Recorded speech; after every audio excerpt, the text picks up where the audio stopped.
Hi guys, welcome back to another video. My name is Chris. I'm with Deadcom Outdoors, and today's video is going to be a little bit different.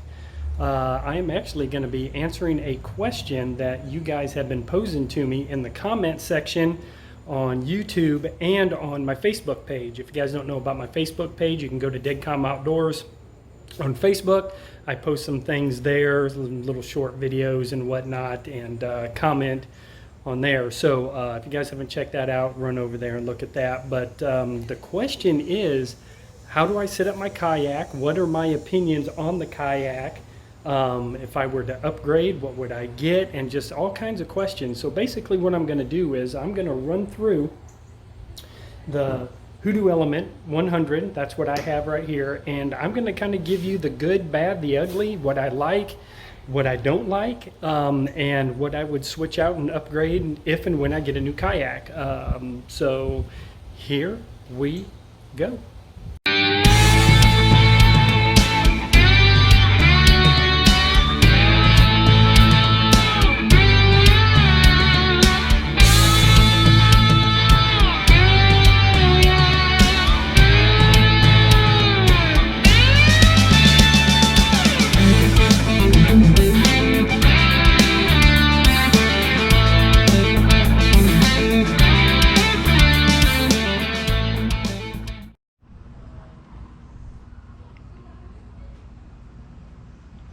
Okay guys, so I switched up cameras for you so I can give you a little bit better angle, maybe a little bit more of a downward angle right here. So what I'm going to do is I'm going to start at the front or the bow and work my way towards the stern of the kayak. And what I want to start is, I want to start with the handle. So I love this handle. It is very durable. This is where I hook my ratchet straps when I am hauling this thing down the road, so I haven't seen any ripping or tearing with these. So I love the handles on this Hoodoo 100. Really good, solid. One of the things that I don't like, kind of working back, is their hatches. This is a waterproof hatch. It is, you do a half a turn and you pop them open. Now in this front hatch there is a nice dry bag in here where I keep things that I don't usually need to get to during a fishing trip. I got some leader line, some suntan lotion, and headlamp if I'm out after dark. But one of the things that I don't like is this little piece right here. This little tab is pretty weak, and matter of fact, in the mid hatch the little tab is already broke off. I have had this kayak for, gosh, probably about 8 or 9 months, and that little tab is already broke off. They are watertight. Once these things do lock down, it is watertight. I have had water coming over the bow, and so looking for a good watertight hatch is definitely imperative, depending on what you're going to have in there. If any type of electronics, extra batteries, cameras, things like that, good watertight hatch. So that will probably be one of the upgrades that I'll be looking for as I move up in kayak. This little bungee area, I usually put a little soft cooler up here, or sometimes I just slide my net, but I do like this little feature here. Again, working back into here, this little area right here is for electronics, depth finder, fish finder, whatnot. So you can mount that right here, and I love that feature. I don't have one yet, but that is definitely going to be a feature that if and when I do upgrade, I'm going to be looking for an area to mount some electronics, along with some rail systems. So again, you can put rod holders, you can put your, some of them have like a cup holder or your electronics on your rail system. So again, I'm going to be looking for nice rail systems in some areas that I can mount electronics.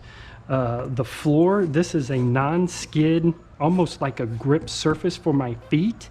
I can stand up in this. I have stood up in this. It's not the most stable kayak. You can see that it's not real deep.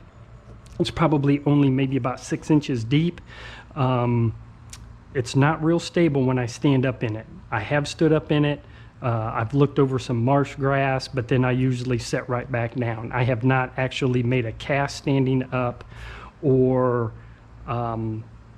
set a hook or anything like that. I'm usually setting down in this kayak.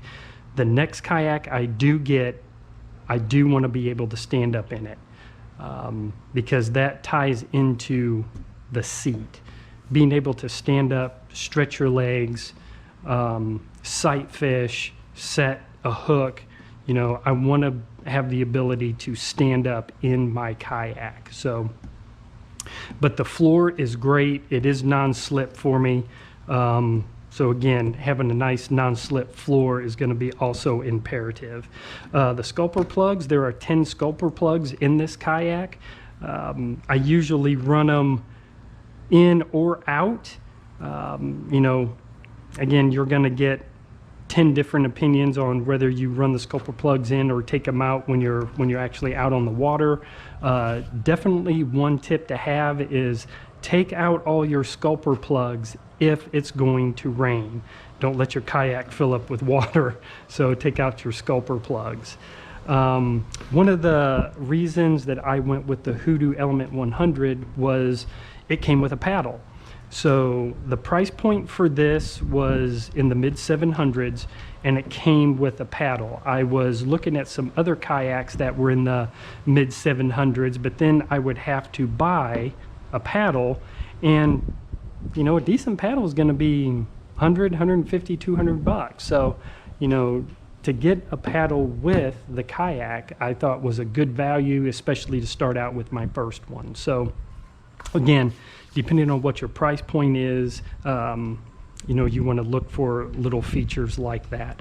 The paddle's a good paddle. Haven't had any issues with it. It's a two-piece, connects right here in the middle. Again, no issues with the paddle. Very stable, good paddle. So gonna come back here to the seat. This is probably the #1 feature when you are looking at a kayak is your seat. You are gonna be sitting in this kayak for 4, 6, 8, 10 hours, all day long sitting in this.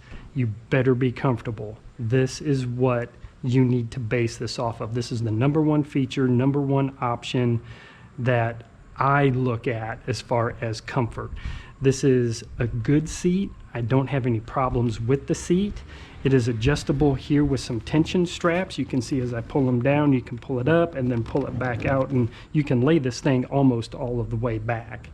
The seat has 2 positions. This is the back up position, and then you can move it forward with a forward, and it actually is down like another inch or 2.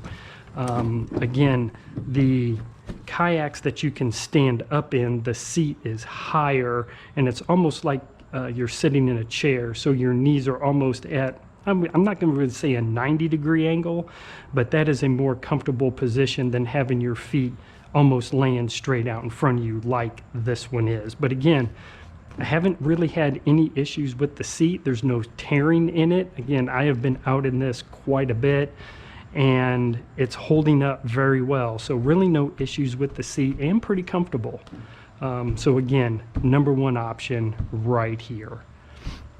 As I'm working back onto my kayak, I look at the rod holders. So this is a fishing kayak, and so this one has 2 rod holders. Good deep rod holders. I haven't had, again, any issues with things slipping out. They're deep. The handles don't even hit the bottom. So, it's resting on the actual guide of the reel right here. So I've got 2 here. As I'm working back, again, this is the cargo area, and this cargo area is big enough to obviously have my my crate system. So you can put whatever you want back here. I've had coolers back here. I've actually went out without the crate, where I'm just taking a couple of rods and just throwing 2 or 3 tackle trays in the back of here, a towel, my my fish scale, everything that I need here, with a bungee system to keep everything tied in. So again, plenty of room here in the back, plenty of storage with the kayak. So There is also, with this kayak, when you take out these trays, you also have the hull area for storage. I have put things in the hull, especially when I go out bass fishing. There were a couple of tournaments where I put a lot of soft plastics in the hull so that they weren't up in here. The only issue I had was once you start moving around, sloshing around, turning little waves and everything, my bags moved to positions where I couldn't reach them. So anything that I would actually put into the hull of the kayak, I would want to make sure that it's positioned that I can either get to very easily, or it is something that I don't need right away. So the hull is also very, very good. So again, working back here, you can see the bungee system. It's a good bungee system. Haven't had any issues with it. It's the original. There are no tears, no frays, no nothing. Again, no issues whatsoever.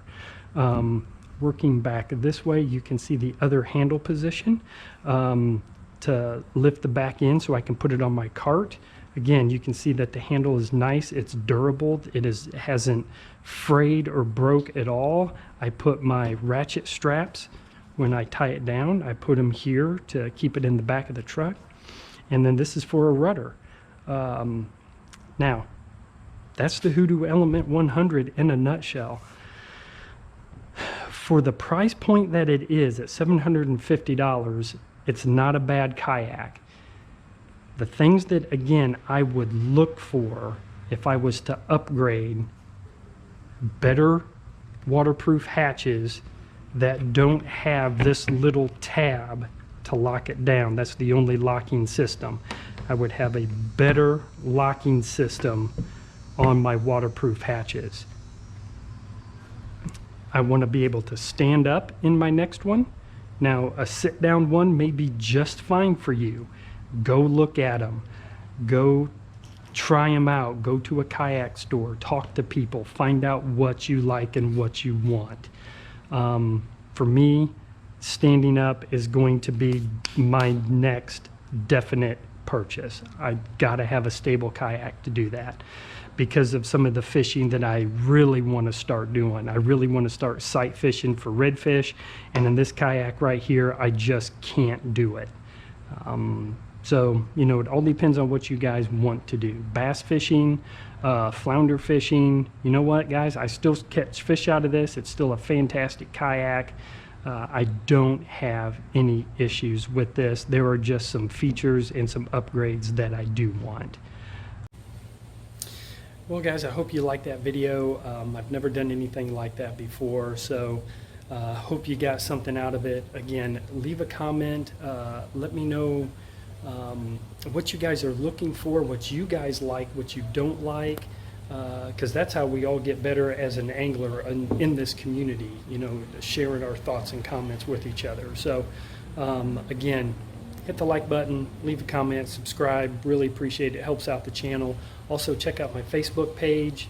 Leave a comment there. Again, I have some other little things there on the Facebook page, and I'm thinking about almost doing maybe like some shorts too. So if you guys want to see some real quick shorts and tips, you know, 20, 30, 40 seconds long, leave a comment. Let me know what you guys want to see. But again, I appreciate it. Thank you much, and we'll see you next time.